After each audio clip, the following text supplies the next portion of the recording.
بسم اللہ الرحمن الرحیم۔ ناظرین کرام، مرکزی انجمن تاجران علی پور چٹھا میں مقامی صاحب اقتدار اکابرین اور اسسٹنٹ کمشنر وزیراعظم جناب جواد الحسن پیرزادہ صاحب کی آمد پر دبنگ قسم کا فرمایا گیا کہ علی پور چٹھا کے تاجران ہماری ریڈ لائن ہیں۔ کیا یہ وہ حد ہے جس پر قانون پیچھے ہٹ جائے؟ کیا یہ وہ لکیر ہے جس کے پار انصاف داخل نہ ہو سکے؟ کیا یہ اعلان ہے کہ اب ایک گروہ کے سامنے ریاست کی ریڈ کمزور ہے اور مفادات کی حکومت چلے گی؟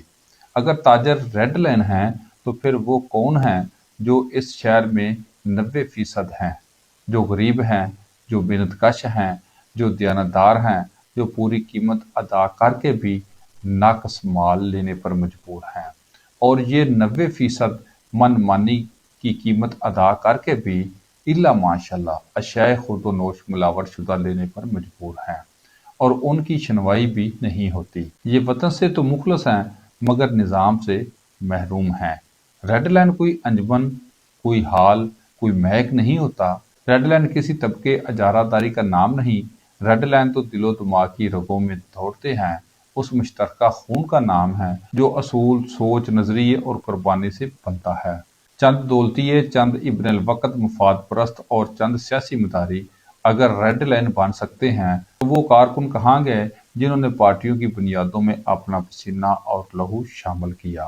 وہ لوگ جنہوں نے لاٹھیاں کھائیں، قید و بند سہے، روزگار قربان کیے، ان کی قربانیاں اب یاد رکھنے قابل نہیں رہی، اور وہ درباری لکھاری جو مدح سرائی اور خوشامد کے لفظوں سے تقریریں تصویروں میں بدل رہے ہیں، فریم بنا بنا کر سوشل میڈیا پر ابیزا کر رہے ہیں۔